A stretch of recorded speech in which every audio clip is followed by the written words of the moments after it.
Okay, thanks a lot.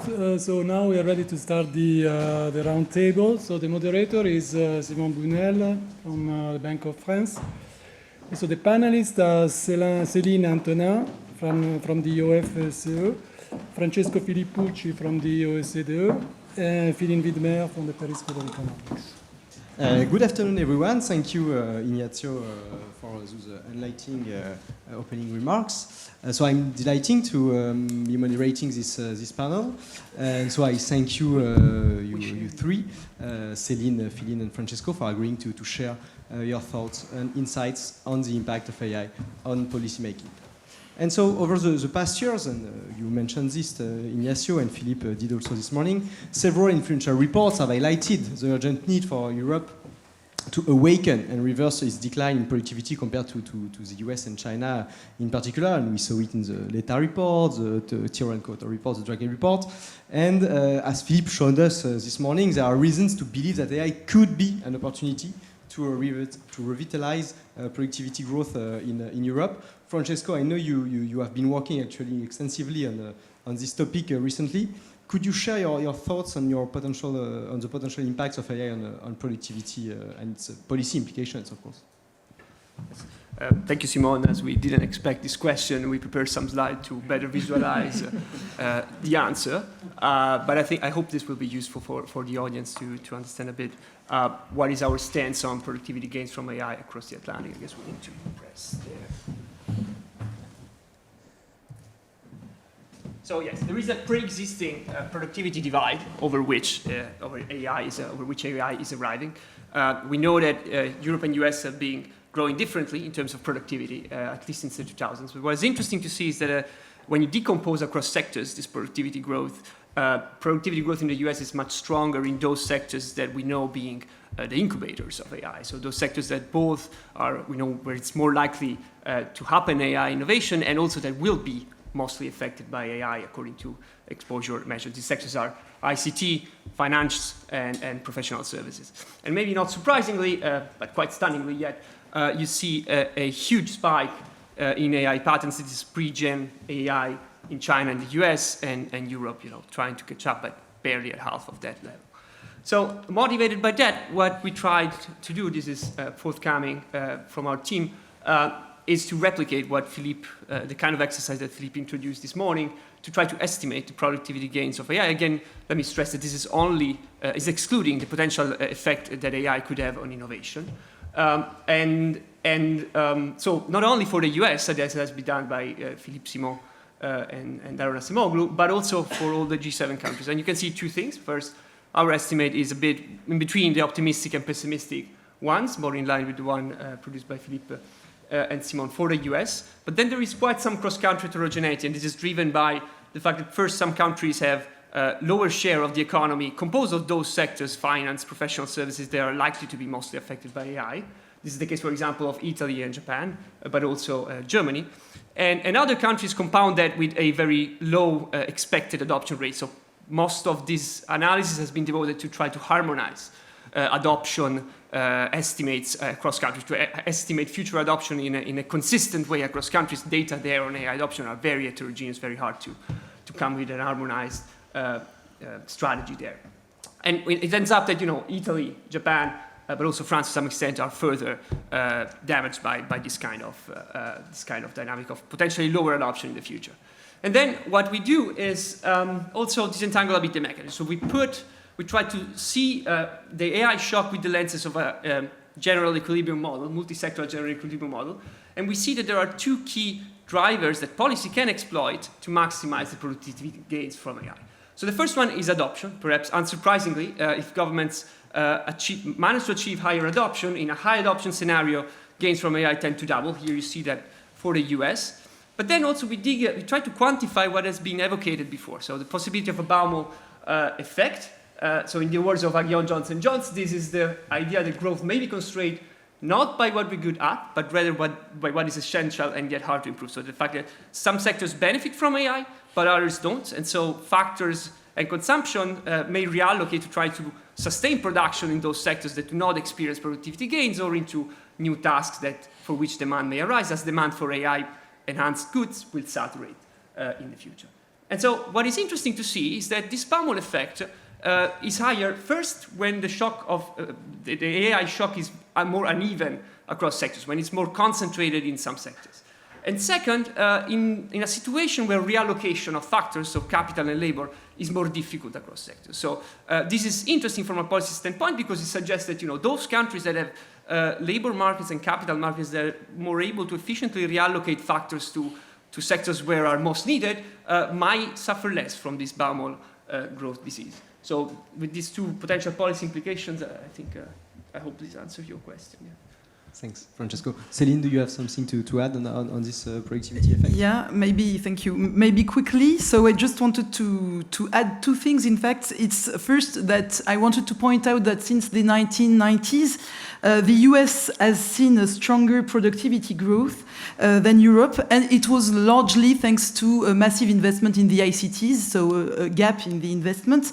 But I wanted just to remind you that there is a continuum between ICTs and AI, and that ICTs, so information and communication technologies, are the basic infrastructure for AI, and so AI adoption is always preceded by digitization of firms. And so since Europe is lagging behind, for instance, you have 45 of companies that use cloud computing. In the EU, it's the double in the US. So this lag is holding back the adoption of AI, which is a source of future productivity. So Europe should close the ICT gap first, and there is an emergency. And my second point is the fact that there can be also a bottleneck between sectors that should be solved. So like Francesco showed, there is also, we saw it's very different between sectors, the impact of AI. And I'm currently working with my colleagues in the spirit also of what Acemoglu, Autor, and Patterson are doing on the fact that a sector's productivity does not solely depend on its own innovation, but also on the innovation of the other sectors. And so if you have some sectors that strongly innovate and some that do not innovate, you have big bottlenecks that can arise and that will inhibit the innovation process. So policies should be also more balanced between sectors and target the diffusion of ICTs and AI across all sectors. So for me, it's also essential to strengthen this technological absorption capacity of the less innovative sectors that you showed at the beginning. And so maybe to build on this, so you mentioned the fact that Europe is already lagging behind due to the first ICT revolution, and probably because Europe has made some mistakes in managing the first wave of digital transformation, especially with regards to our dependence on US tech, on cloud computing, on semiconductors, on this kind of technologies. How do you see the relationship between economic sovereignty and the productivity gains promised by AI adoption? Are they mutually exclusive, or can we combine them? So maybe Céline, you start on this, and then Philine. So I wouldn't say that sovereignty and productivity gains are totally mutually exclusive, but still sovereignty clearly matters. Just to remind you the definition of what technological sovereignty is, so it applies the ability to make autonomous decisions on technology development without excessive influence or dependence on outside entities. So why it matters, if, for instance, AI, so I take the European perspective, if, for instance, AI is imported from the US GAFAM only, European productivity may increase, but for instance, you will have a capture of the value chain, so the profit margins will be captured by AI suppliers rather than by European developers. You have also a risk of supply disruption, and for instance, if you don't have any champions, European champions in key areas like chips, like large language models, like cloud, you have a structural dependence. And it could harm Europe, for instance, if you have some unexpected events like geopolitical conflict or regulatory disagreement, for instance. And you can think, for instance, of the recent US ban in the export of semiconductor to China. So you can maybe not transpose the thing for Europe, but still. And you have also, like Noah showed this morning, the issue of data control. So AI relies heavily on data. And if European data is processed by US companies, Europe will lose its control over the economic exploitation of that data. So I don't know if I have a few, 1 minute left. So I have also, there is a specific EU issue that I wanted to highlight as well, is the fact that the AI value chain is not sufficiently integrated. And for instance, you have, if you take a linear chain which is composed of techniques, functions and applications, so you go from upstream to downstream, you see that there is in Europe a weak integration in the AI value chain compared to the US.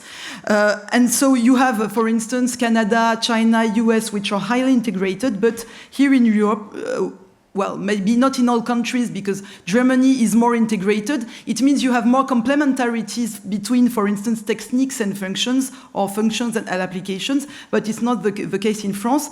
And if you have some specialization without this integration, there is a risk that it will remain just, for instance, research, and it will not be integrated in the production chain, and then it will not create jobs and growth. So my policy implication is that you need this better integration of the value chain. You don't need to be good at everything, but you have to choose a few sectors and to be an expert in all these sectors from the top to the bottom of the chain.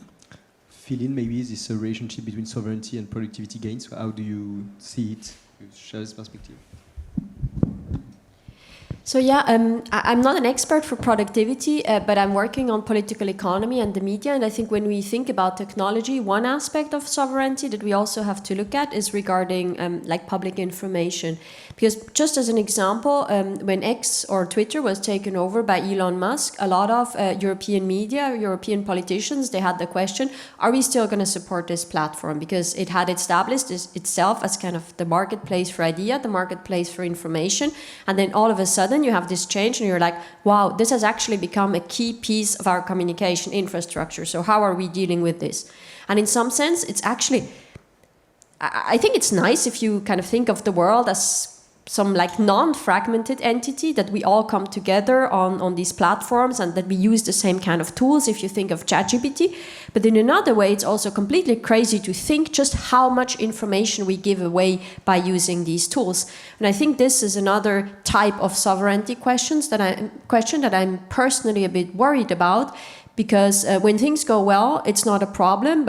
Or another example, if you think back in February, there were elections in Germany and a lot of people did use social media for their information. And there was, because social media, it's open, anyone can go there. So nobody precludes foreign actors from taking a huge influence and potentially, I mean, it's very hard to measure, but to have this like very, very wide access to the population. And I think these are important questions where I feel we have slept a bit, and we're only to realize now just how important this is in this like information-driven environment.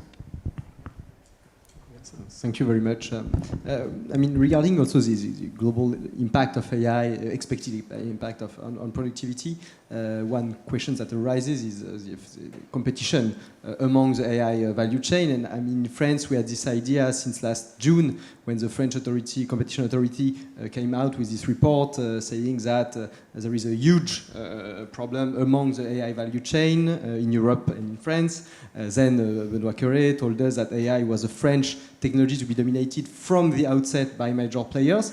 And more recently, actually, forthcoming OECD working paper suggests that if we consider the different bricks of the AI value chain, competition might actually be stronger than what it was it initially appears. Francesco, do you have some elements to share on this? Yeah, so this is a bit of a trickier field in a sense. So it is true that we have forthcoming results today. It's also true, as Governor Visco pointed out, that we have a previous paper where having more of sort of an holistic approach where we look at, the qualitatively at the matter. We were like, okay, we should be worried about that, a bit like we ended up waiting too much for ICT for acting on competition in the ICT markets. Maybe we will do the same mistakes for AI. So then we tried to look at a bit into the issue quantitatively.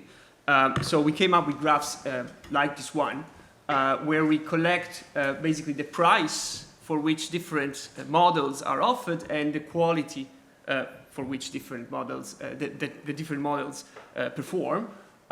And we built sort of a frontier, quality price frontier. So with different models having, higher prices, higher quality, or lower prices for lower model, lower prices for lower quality.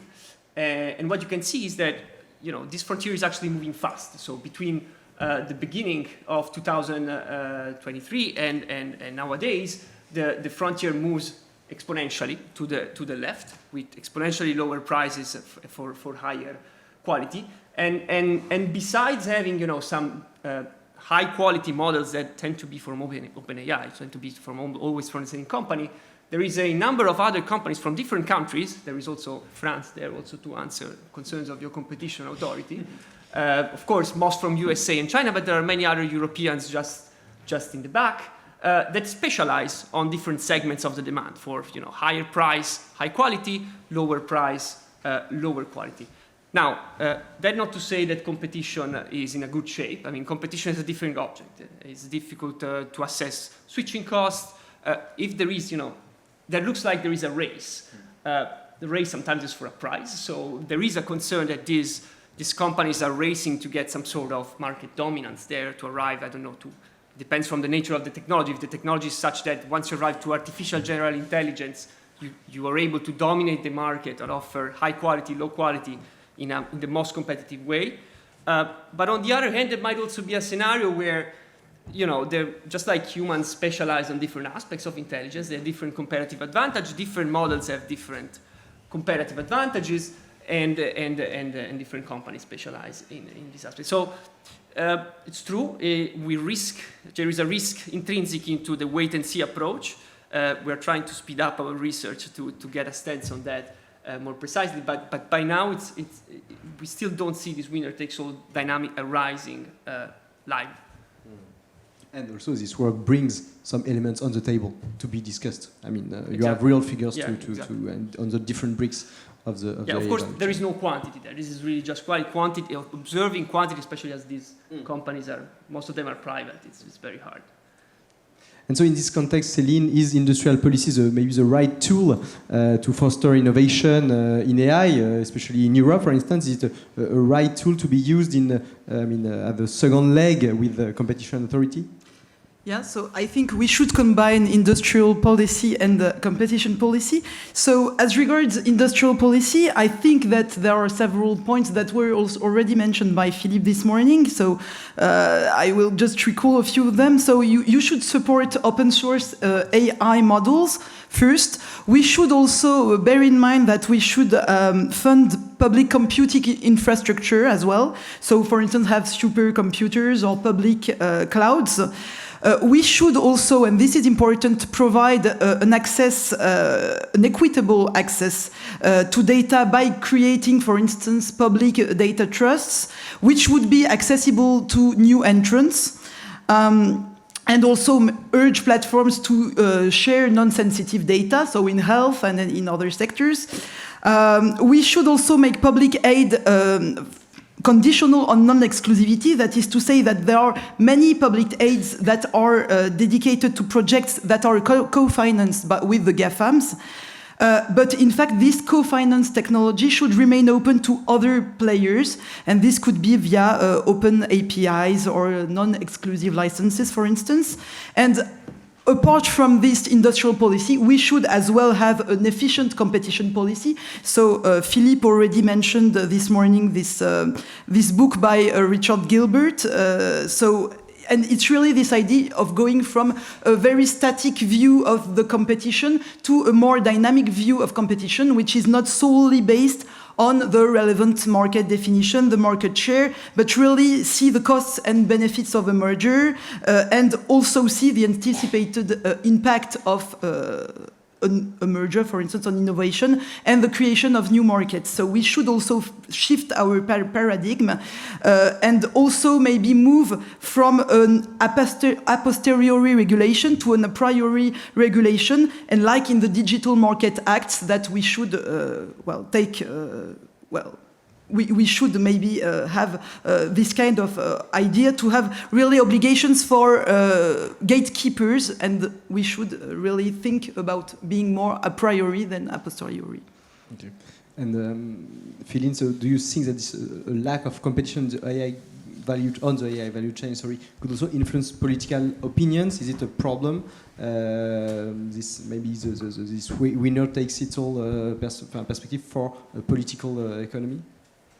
Yeah, so I think right now when we talk about AI and political opinions, we typically think of social media or perhaps large language models.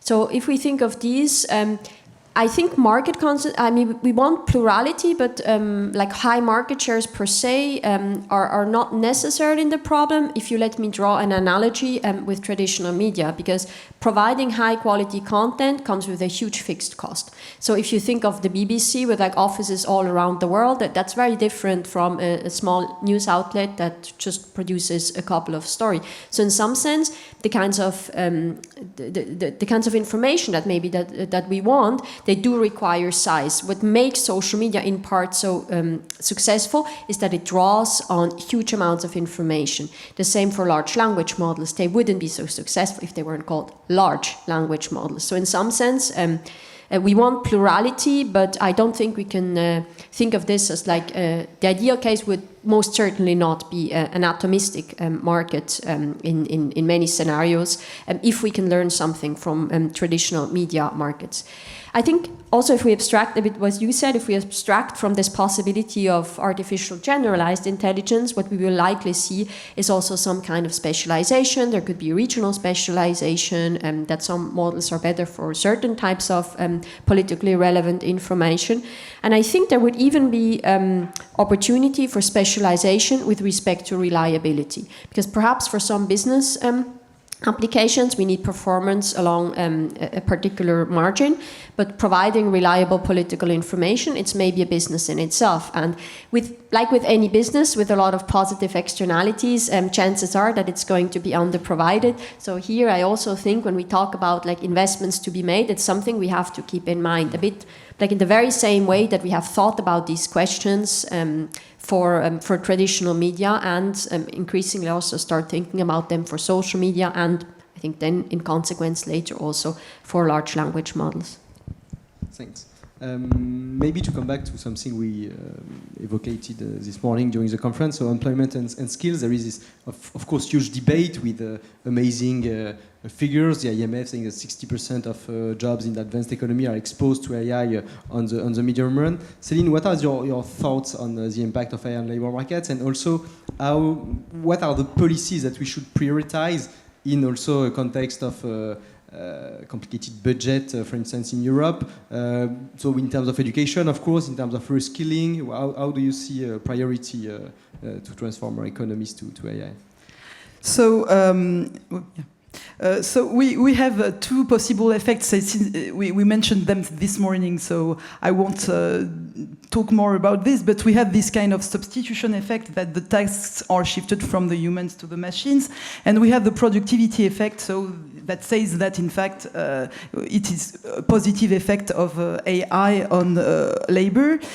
So in fact what has been done up to now is two kinds of approaches. So you have the observed firm level approach, what we see for instance with Brynjolfsson's study, and you look at the impact of AI adoption in businesses and on its consequences. The good thing, the pro, is the fact that you have real data, so this is very nice, but the con is the fact that you have little insight, especially on generative AI. So this is the first approach. The second one is the prospective task-based approach, and Simon, you recall the results of the study from the OECD. And so here you have a forward-looking approach, so you try to imagine what is going to happen if some of the tasks are shifted from humans to machines.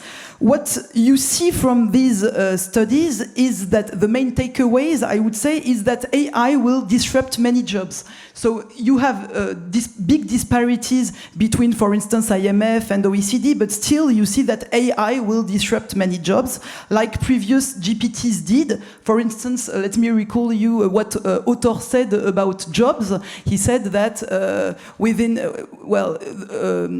he said that 60% of jobs did not exist 80 years before.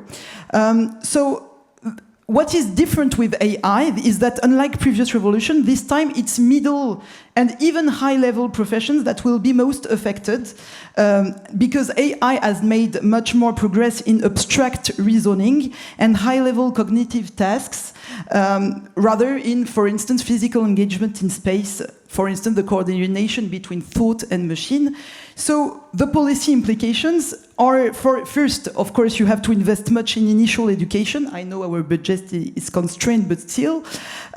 So you have several kinds of profile. You have the engineers which design and develop AI solutions, and you have to invest to have more of these STEM engineers.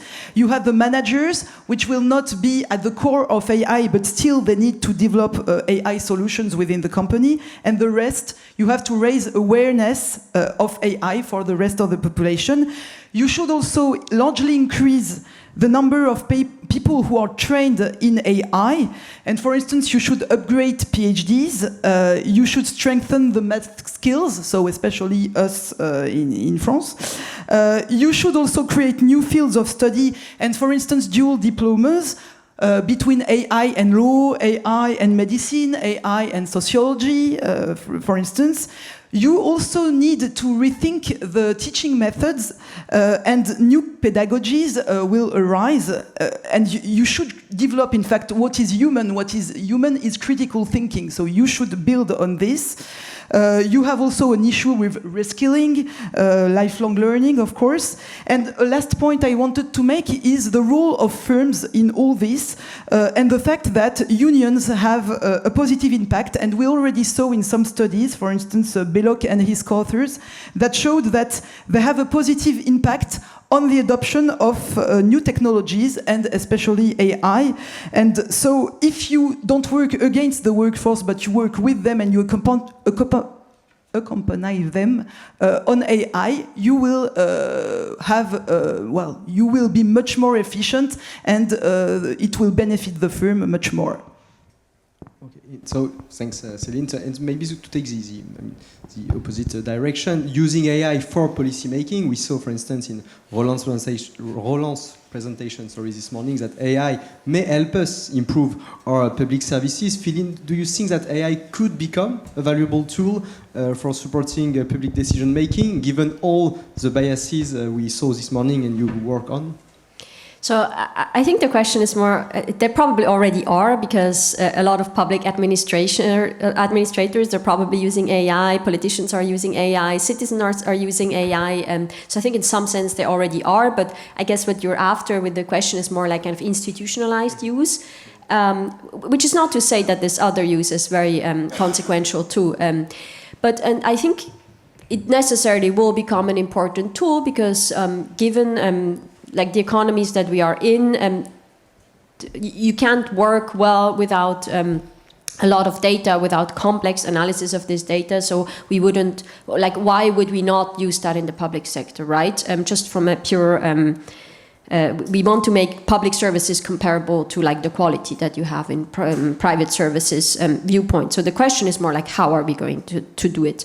And I think here we just need very, very clear rules and protocols of how they are going to be used, because I think now oftentimes we're again a bit in this like reactive position where we use solutions that were developed perhaps by providers with a clear business motive, but we don't understand exactly how this business motive might interfere with other like public policy motives that we have. Again, if you think about the example of social media, we've heard it this morning, they're aiming to drive engagement, but what does this mean, for example, for our information environment?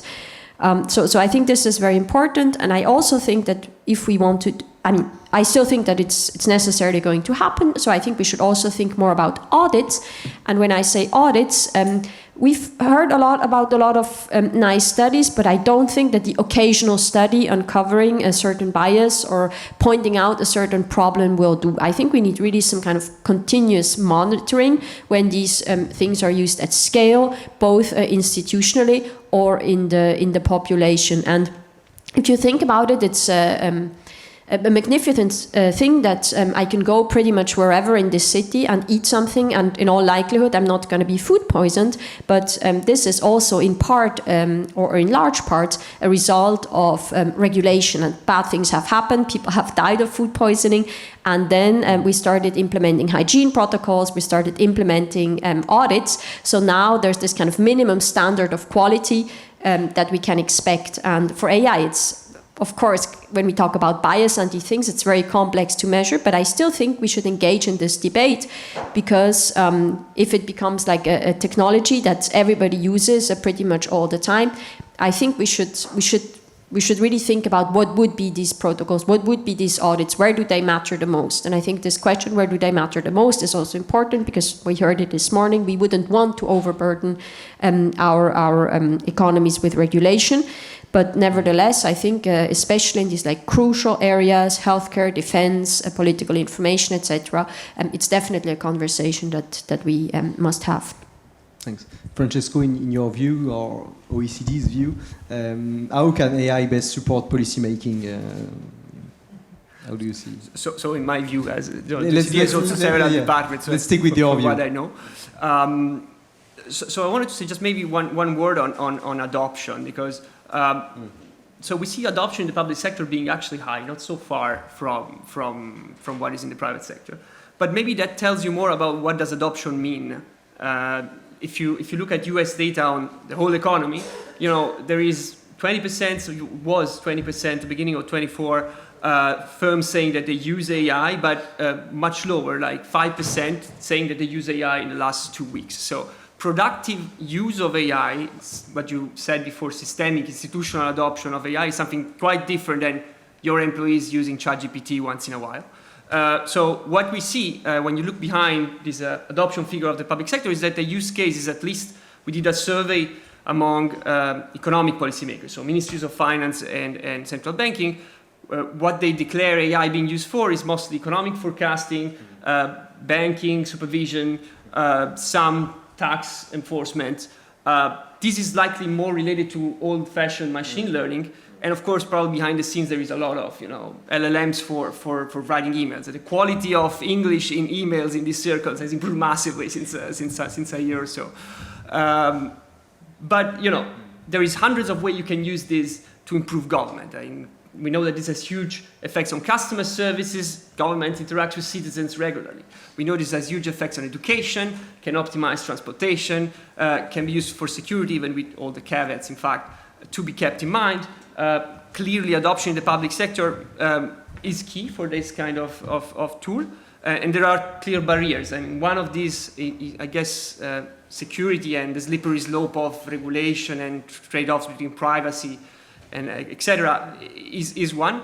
One that has not been mentioned is skills. Still in this survey that we fielded with economic policymakers, they suggested that yes, they adopt AI, but this has no effect on recruitment.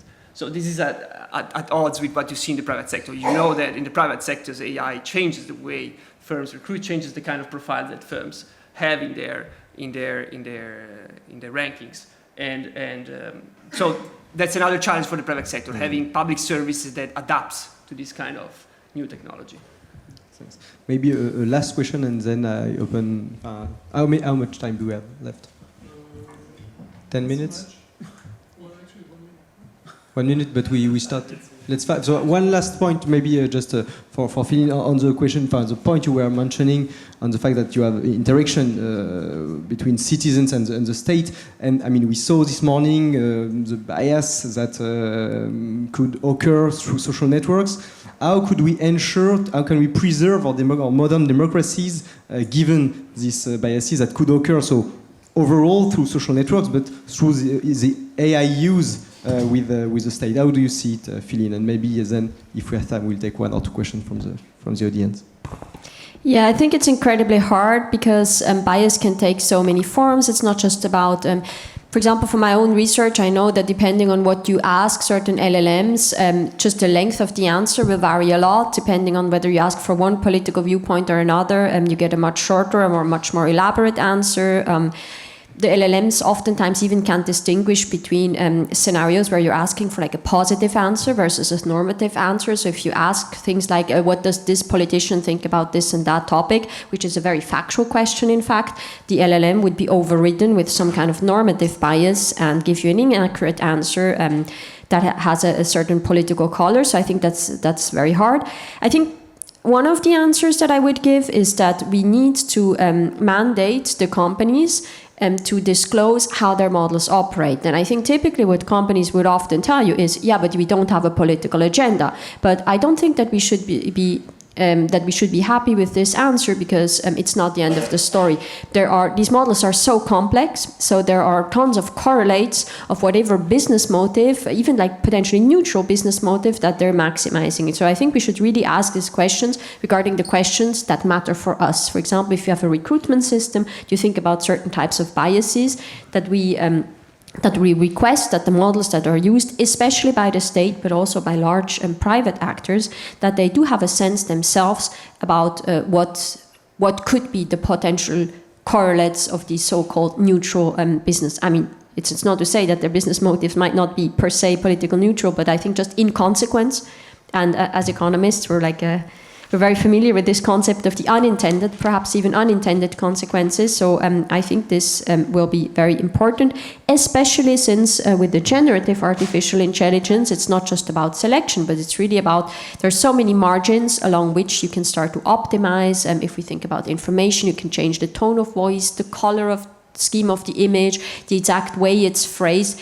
I think it just really raises a lot of kind of David versus Goliath problems also, because I think for an individual user, the complexity of these models, they go way beyond what they could potentially grasp. So they can't even, if they wanted to, potentially anticipate all the ways in which they're like influenced in a certain direction. So I think this, you discussed this morning about new roles for the state. I think this will also be a very important new role of the state in this era.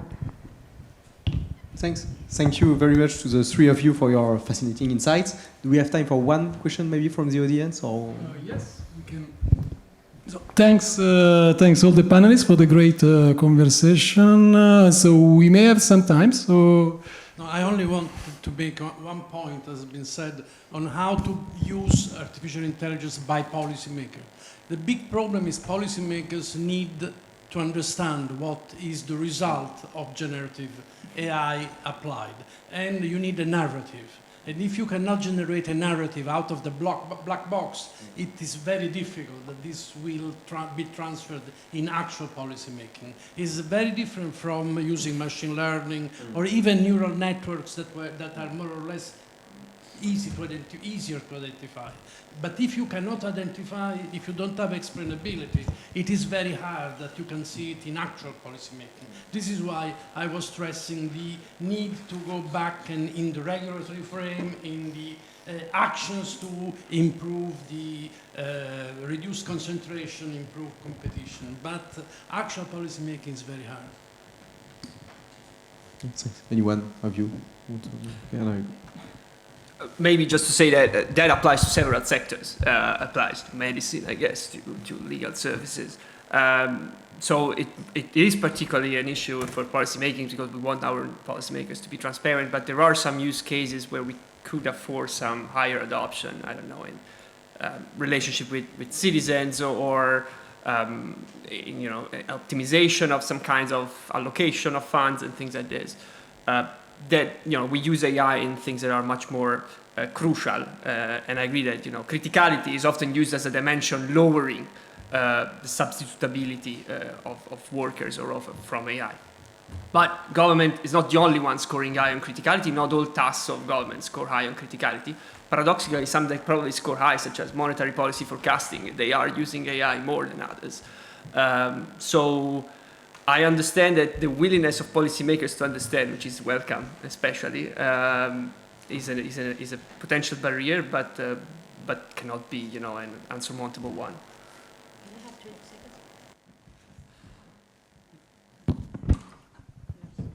I just wanted to make a very short technical comment about what you said with the explainable AI, because I think here we have really reached a bit the frontier of computer science research also, because there was this new generation of reasoning models and everybody was very enthusiastic. Okay, now they explain why they do what they do, but more recent research even suggests that the reasoning is learned too.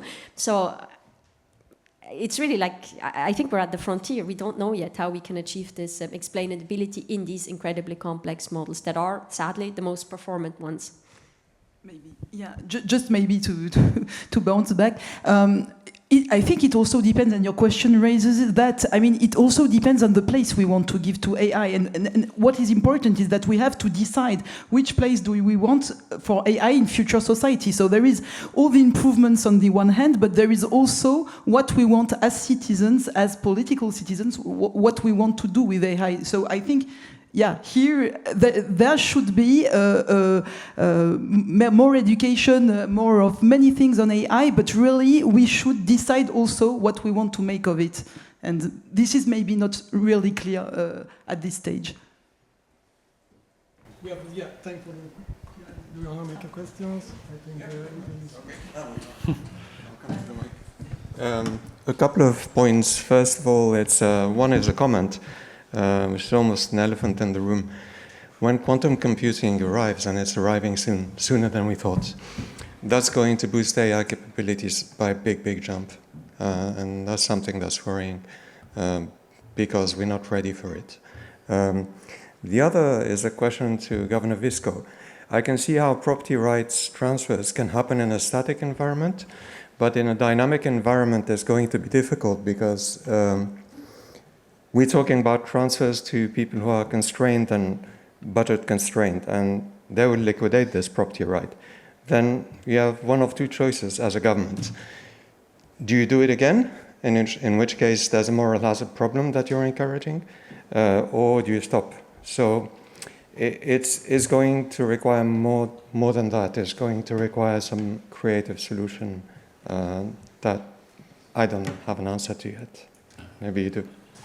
I mean, you made a statement and you gave the answer that is a very uncertain issue. I don't know. I mean, I don't have an answer to that. Obviously, there are many things that you could do and with results that perhaps would be negative. So you have always trade-offs and you have to evaluate what is the benefit, what is the cost of what you're doing. But really, it is an issue which cannot be answered now. Yeah. Thanks, Karim. So it's time to stop. So again, thanks again to the panelists, to the governor. So we see each other in 20 minutes. There is a coffee break, and then there is the last session.